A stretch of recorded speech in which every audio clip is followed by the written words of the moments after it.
Alors, sois encouragé, sois fortifié, sois béni parce que le Seigneur n'a pas encore dit le dernier mot dans ta vie. Je viens te présenter une petite chose que quand je lisais, j'étais un peu troublé. Je dis, waouh, il y a une chose qui se passe avec des gens qui sont destinés à être grands. Il y a quelque chose qui se passe dans la vie des gens qui sont appelés à briller. Je te prends un exemple, deux exemples, pardon. Il y a l'histoire de Jésus. Quand il est né, l'étoile a brillé. Mais qu'est-ce qui s'est passé? Il y a les rois mages, les magiciens, qui ont vu, ils ont lu, ils ont dit non, il y a quelque chose qui s'est passé. Ils sont allés, mais en passant, ils ont vu, Hérode leur a dit, vous partez où ils ont expliqué. Ils ont dit, cet enfant-là, dès que vous finissez, revenez me voir parce que vraiment, je veux comprendre cette affaire-là. Pourquoi vous vous déplacez pour aller voir cet enfant? Non. Et après, Hérode a signé un décret parce que les gars ne sont pas revenus faire le rapport à Hérode. Ils ont dit, il a dit tout premier-né parce qu'il voulait éliminer Jésus. Tout premier-né sera tué. Voilà d'abord un truc. Quand l'ennemi voit que tu auras une grande destinée, il va chercher à te nuire. Même pas, il va te nuire. Quand tu vois que l'ennemi est en train de te troubler, que tu struggles d'être debout, ça veut dire que tu as une grande destinée. Il a fallu que l'ange apparaisse à Joseph pour lui dire, prends ta femme, allez en Égypte jusqu'à ce que le gypsy Hérode meure. Et quand il est mort, il a encore apparu là-bas que c'est bon, vous pouvez rentrer. Et ils sont rentrés. Deuxième cas de figure, Joseph a eu en fait l'idée de raconter son songe. En fait, Dieu s'était révélé à Joseph pour lui montrer son avenir. Et lui s'est empressé de raconter à ses frères que voilà ce que j'ai eu. Ses frères ont dit, ah bon, donc tu veux dominer sur nous, hein? Ok, on va te montrer. Même comme il a raconté, même son père dit, donc tu veux dire que moi, ton père, tu vas dominer sur moi.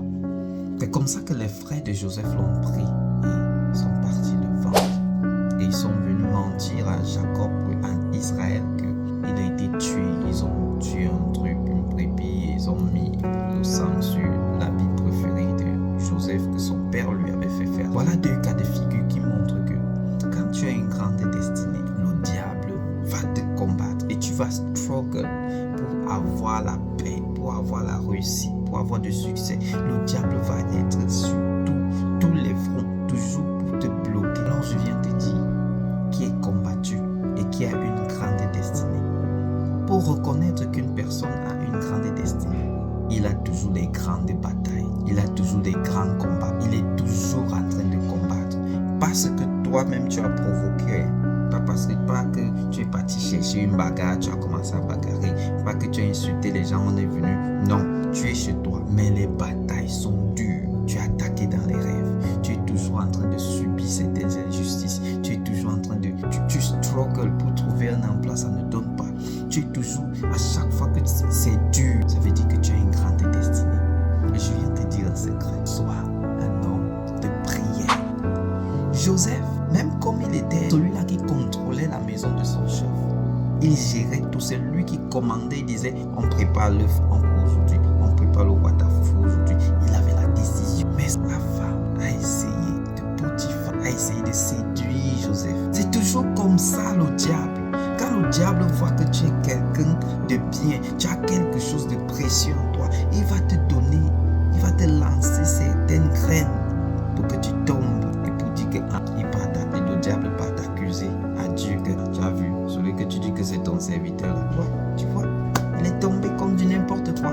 Alors je vais te dire, il y a des flatteries que tu vas subir, il y a des avances que tu vas subir, il y a des combats que tu vas subir, et il y a des batailles que tu vas subir parce que tu as une grande destinée. Joseph a fait face à cela, et à la fin il est devenu quoi? Gouverneur. Et le songe que Dieu lui avait montré quand il était encore plus jeune s'est réalisé, et ses frères se sont agenouillés devant lui, même son père. Certainement Dieu t'a déjà montré ton avenir, certainement Dieu t'a déjà parlé de ton devenir, mais tu subis beaucoup de batailles, tu endures beaucoup d'injustices et tu fais face à beaucoup de propositions indécentes. Alors je viens te dire, ne lâche pas dans la prière, parce que Dieu a mis en toi quelque chose de précieux. Et si tu lâches dans la prière et tu cèdes à ses caprices, à ses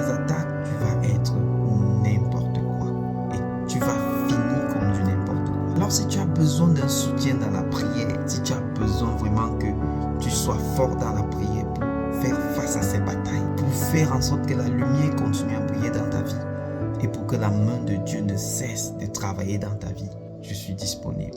Contactez-moi, nous allons prier et nous allons demander à Dieu que sa faveur descende dans ta vie. Alors je vais prier. Seigneur, je te présente ton enfant, ton serviteur qui fait face à des challenges, à des difficultés. Je prie que ta faveur descende dans sa vie et que ta lumière que tu lui avais montrée éclaire sa vie. Au nom de Jésus-Christ, fais-le pas et tu seras béni. Amen.